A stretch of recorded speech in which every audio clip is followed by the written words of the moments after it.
What's up, guys? We're here at AMC Town Square with Chasing Cinema. James Shu, how are you? .com, and today we're watching the Thor himself in Black Hat. Yeah, the new film from director Michael Mann, who is credited for a lot of his great films.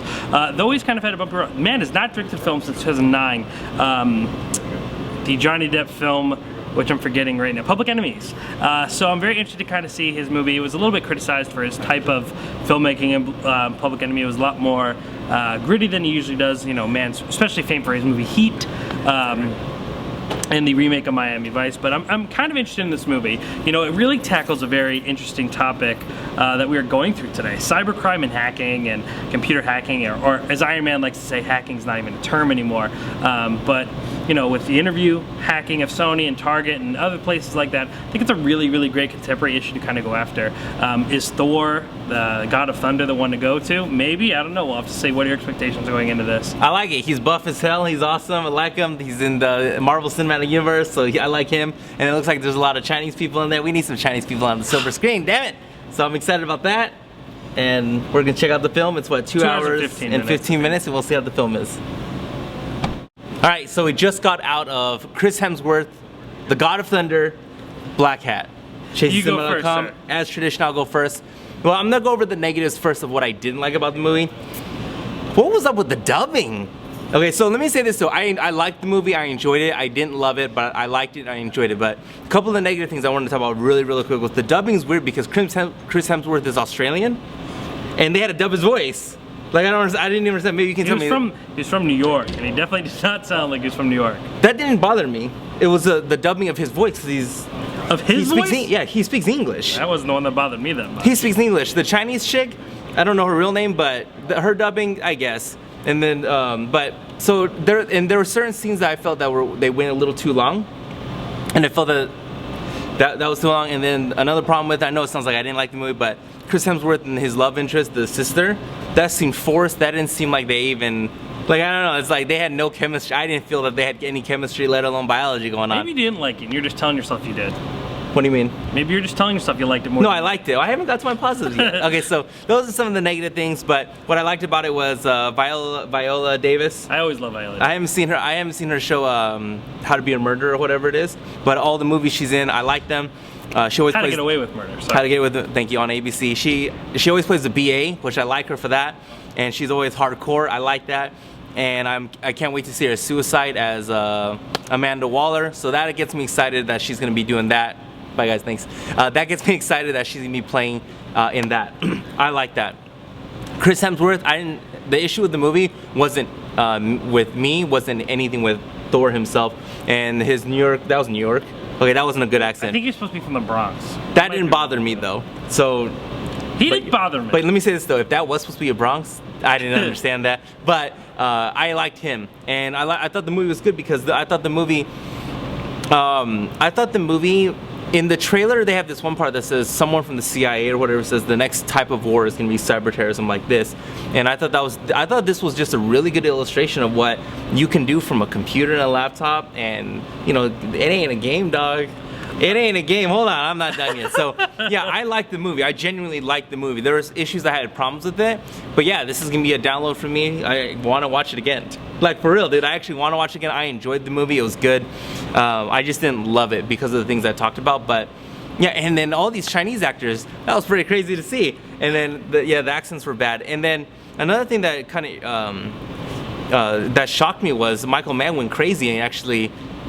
There was a couple scenes I was like, oh wow, didn't see that one coming. Actually, they all happened all at one time basically, and I was like, wow, didn't see that one coming. But yeah, overall, man, I liked the movie. Didn't love it, but I liked it. Chasing Cinema. I didn't like it as much as you. I didn't think it was the worst one I've ever seen. I didn't love it. I didn't hate it. It's one of those movies where I was like, and I'll walk away and I'll probably forget about it. To be honest, I saw this movie on Tuesday in the morning, forgetting a lot of elements.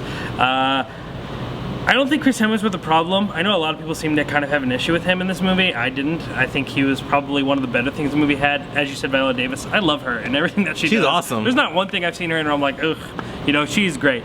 But one of my Amanda Waller, Suicide Squad? That's awesome. Oh, Tom Hardy dropped out today. Anyway. One of the main things, though, that you mentioned was the dubbing. There's a scene in the very beginning of the movie when we have a whole group of soldiers or sergeants or what you will are talking, and it looks like they're speaking in English or another language, but they're dubbed in Chinese while there's English subtitles going on.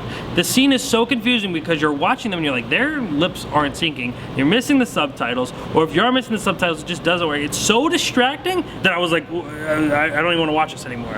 That's how distracting it was. And if your audio editing is that bad, then there's an issue. There has to be an issue. And I understand sometimes you can't always have, you can't go back and retakes, but there's probably better solutions. They should have just dubbed them in the language that we spoke, whatever the problem may be. That was a big distraction. What do you think that was, though? I honestly think they filmed it in a different language. I want to say they were I don't know if they were speaking English, and they said, you know what, they're Chinese, they should probably be speaking Chinese, and they changed it, or somewhat along that length, because to me it was absolutely confusing. And was it me, or the movie's going and they're about 60 to 70%, and Ken, tell me if you think this way. I felt all of a sudden the movie went into 4K. Like all of a sudden the movie was 1080p. The whole movie's 1080p, and then out of nowhere, certain scenes, specifically the gun scenes, they just turned it 4K. Yeah, I was like, what? They did have a difference in quality, but what was that?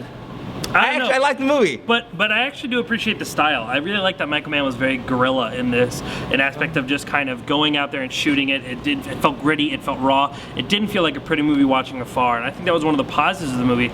But as we move on, my major issue with the film, well, there's two. Is one that I didn't care. If Chris Hemsworth, or any of these characters met a demise or died or whatever, I didn't care. I did not have any attachment to these characters. I thought they were all very flat and just there. As you said, the main love story that pushes this film and makes it happen, like the subplot, doesn't make sense. It doesn't feel natural. It doesn't feel like it's there. It's just, we need a love interest. Oh, his sister, all right. And the other thing I have a major problem with is the plot. I really hated the hacking plot that's revealed towards the end of the film. I thought it was absolutely ridiculous. The reason why they're doing it? Nonsensical, absolutely. The reason why they're doing it? Yeah. Okay. Josh Bell said that word, and I have not left that. Yes, okay, the tin. Josh Bell said that to me, and I think he nailed it right on the head. Nonsensical. I mean, we have all these hacks that are going on that are real life, and like we are close to, that we could actually relate to. Target being hacked, Chase being hacked, Sony being hacked. They could have made this plot fairly normal and very less complicated, and could have made it a much more connectable story. You don't think that we've done things like that? No, with gasoline in real life? I'm not saying like, that. Just oil. I'm not saying that, but I think to me, in any movie, that plot is so preposterous. I felt like the villain was going like this the entire time. I felt like it just was really, I mean, it just felt so complicated. If he would have, hacked into a company and started seeing Social Security, I think that would have been a far more interesting movie because it just seems more believable to me. Not saying though that it hasn't happened, but to me as a movie watcher, that whole plot to me just kind of threw me off. And then the ending finale.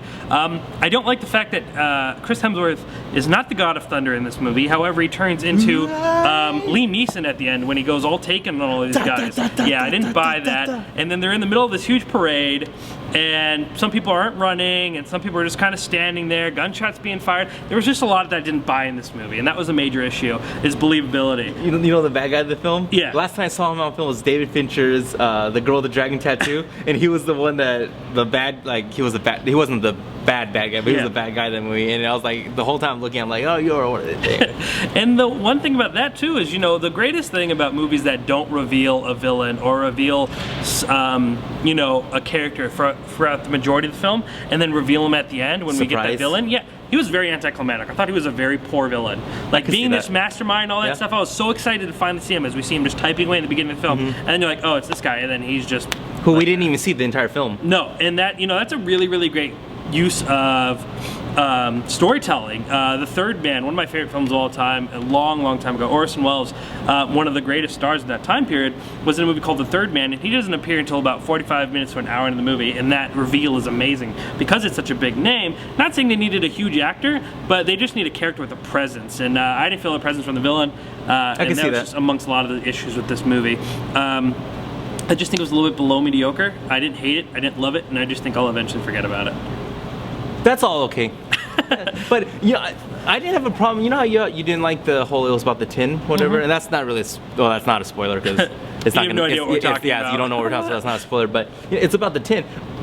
We do that in real life with oil. I'm sure we do. But this movie just felt, to go to the lengths they did for quote unquote trial runs, I didn't buy that. I thought that was a little just be too out there and just too, it just tried to be too smart for its own good, when I think they could have done a lot more of a more basic type of thing and things that happen to real life and what we see on the news and what we are kind of accustomed to. Maybe we do things for oil, and maybe these things aren't that foreign, but I think to the general consumer and to people like me who aren't, really in depth on what is, news-wise and, all these things that we aren't always informed about, I don't think it really worked. And to me, it just was all kind of nonsense. When you push Josh Bell, thank you for that. When you pushed enter and then it went Matrix style, went into the computer? Yes. That was cool, but they just did it way too much and too long. Like that scene was like 15 seconds. Or like, even longer than that. Okay, it might have been like a real time. Yeah, it was really maybe long. 30? The first time we do it? The real time minute? And then... Okay, that could have been like 20 seconds, and then all the other ones they did, they should have just did it, and then that was the end of it. And honestly, did you like that? The first time, if it were that was minute, the longest one. The first time was like a minute, yeah. Give me 20 seconds, and I liked it though. I was like, oh, that's cool. And then they light it up as they push it like it's energy. Yeah. I like it, but dude, a minute? You ain't gotta do a minute, dog. See, I didn't really like that aspect either. At all? I mean, I appreciated the idea. No, it wasn't the time. It was just, to me, it's more of an element that I've seen in kids' movies or something else a little bit more cheesy. It just felt a little bit too campy to put in this kind of serious, gritty thriller to go into the, and kind of see everything, and especially when I think the length was a problem, but to me overall the idea of using that just felt a little bit campy. That's fair. That is fair. ChaseCinema.com/BlackHat, and then you can get the full-on review from, who's doing that one? This one, me. Okay, who's doing that? Do you have any idea of how many stars we're getting? Yeah, I already reviewed this film, and I think it'll probably be at a 1 or 1.5. Ouch, all right. So ChaseCinema.com/BlackHat, check it out, and then go check out the Film Lovers website, Facebook, Twitter, like and follow the man. Next week. Next week we'll be reviewing Johnny Depp's new film Mordecai. Mordecai, and, Gwyneth Paltrow. Jenny from the Block will be real quick, if you haven't watched Google or YouTube, Gwyneth Paltrow, Howard Stern, it just happened today or yesterday, so January You're so quick on all that 14th stuff. or something. Insane what she says, and anyway, moving on. I'll have to look it up because I have no idea what he's talking about. And then I can't really say it on here, it's not appropriate at all. Oh, really? But it's awesome. Well, we'll talk about it. And also Jenny from the Block and the boy next door. The Boy Next Door. And also make sure to check out our review of The Wedding Ringer, the new film from Kevin Hart, which I wasn't too crazy about either. Or you can read that review on Chasing Cinema. And Louis Vuitton reviewed the new film, which was nominated, not won, but nominated for Best Picture, American Sniper. So that's really good. We also did a review for that. So that's on the YouTube channel right here, right now, more than ever before. Lastly, go check out me and James' top 10 films of 2014. One of the best videos we've ever produced. It is worth the watch. Trust me, go check it out. And it's not sped up, it's all out. Yeah, it's all out there, Bam. a lot of talking. And I think it's well worth the watch and good to see. It's fun times, man. 2015 for me, Taken 3, liked it. And then now we have BlackHat, and I liked it. So I'm off. I haven't loved any films yet. But I'm liking it. You've been like real. I either love it. A little bit more strict on yourself, I think. I don't know, man. Which movie are you gonna watch next week? Just out of curiosity. Mordecai or J-Lo? I'm gonna have to go J-Lo. Yeah, I think I'm gonna do J-Lo. Gonna have to go J-Lo, even though it just seems cheesy. He sleeps with the dude, and then the dude becomes obsessive. It's like, it kind of reminds me of Enough. Do you remember that movie? I liked Enough. I liked Enough too. I like Enough. Well, I liked it when I was, when it came out. But this one, unless the trailer's doing trickery, it's her fault. It's already gonna be her fault. She's the one that slept with them. Yeah. I mean, it took both of them. I don't think she should be, stalked or killed for it. No, I agree with that, but I mean, you opened the door to Pandora. Pandora's box. Hey, if you drink alcohol and you drive, that's the repercussions. You're gonna kill someone and get in a car accident. Hey. If you're sleeping with a high schooler, I can't tell if they're saying it's high school or college. Yeah, I think it's irrelevant. Well, it doesn't even matter what it is. We'll see what it is. J-Lo, what were you thinking? Well, I know what the guy's thinking. She's banging. Because she's Jenny from the Block. She is Jenny from the Block. And I like J-Lo better than Gwyneth, looks-wise. I have to watch the Gwyneth Paltrow thing, figure out what you're talking about. I'll tell you after we cut this. Next week, see us here. Film Lovers website.